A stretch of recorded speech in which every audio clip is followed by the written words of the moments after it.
শুধু দর্শক যুক্ত হয়েছি ৩০০ ফিট এলাকা থেকে। একজন মানুষ আসলে বিএনপির নিবেদিত প্রাণ, তিনি পুরো শরীরে ধানের শীষ নিয়ে আসছেন। তিনি হাতে একতারা নিয়ে দেশনেত্রী বেগম খালেদা জিয়া এবং তারেক রহমানের জন্য মন খুলে প্রাণ খুলে দোয়া করছিলেন। তার পরিচয়টা একটু জানার চেষ্টা করব। আপনার নাম কি? মোহাম্মদ সেলিম ব্যাপারী। কোথা থেকে আসছেন আপনি? আমি আসছি শরীয়তপুর জেলা নড়িয়া থানা। আমার ইউনিয়ন হচ্ছে ফতেজঙ্গপুর এবং আমার ওয়ার্ড হচ্ছে শ্রীলঙ্কর গ্রাম ৩ নং ওয়ার্ড আমার বাড়ি। আচ্ছা, এই যে সারা গায়ে আপনি ধানের শীষ বেঁধে রেখেছেন, এটা আসলে কেন, কবে থেকে এটা আপনি করেন? আসলে দেখুন, আসলে সত্যি কথা বলতে কি, আমি যখন ছোটোবেলা ছিলাম, আমার বাবা ছিলেন খেটে খাওয়া কর্মজীবী।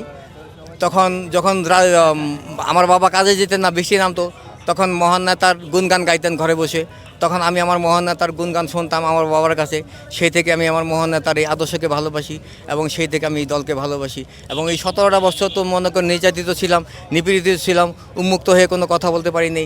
যার জন্য মনে করেন কথা যেখানে বলতে পারিনি সেখানে তো বলার তো কোনো প্রশ্নই, মানে ওরা তো কোনো সুযোগই দেয়নি। আর এখন তো মনে করেন আল্লাহ তাআলার কাছে লক্ষ হাজার কোটি কোটি শুকরিয়া আদায় করছি। আমার মাবুদ আজকে উন্মুক্ত করে দিয়েছে, মন খুলে কথা বলতে পারতেছি, আপনি প্রশ্ন করতে পারতেছেন, আপনার প্রশ্নের উত্তর দিতে পারতেছি ইনশাআল্লাহ। এই জন্য আমি আমার মহান আল্লাহ দরবারে লক্ষ কোটি কোটি শুকরিয়া আমি আদায় করি। মহান আল্লাহ তাআলা আপনাদের সবাইকে যেন আল্লাহ ভালো রাখে, আলহামদুলিল্লাহ। আচ্ছা, আমি একটি প্রশ্ন করতে চাই।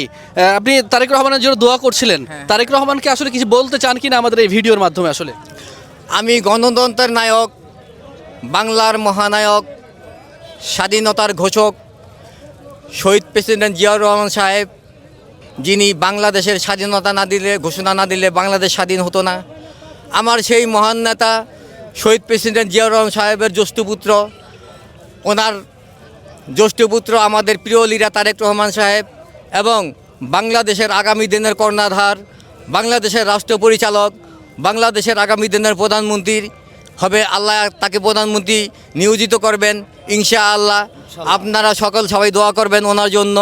আমি তারেক রহমান সাহেবকে বলতে চাবো, হে মহান নেতার জ্যেষ্ঠপুত্র, মহান নেতা, আমাদের নয়নমণি তারেক রহমান সাহেব, আপনার কাছে আমার এটুকুই বলা, আপনি 31 দফার দাবির ভিতরে যেই বিবরণগুলো দিয়েছেন সেগুলো আপনি সাকসেস করবেন এবং যেই ফ্যামিলি কার্ডের কথা বলেছেন সেই ফ্যামিলি কার্ডের বিষয়ে আপনি গুরুত্ব দিবেন এবং গরিব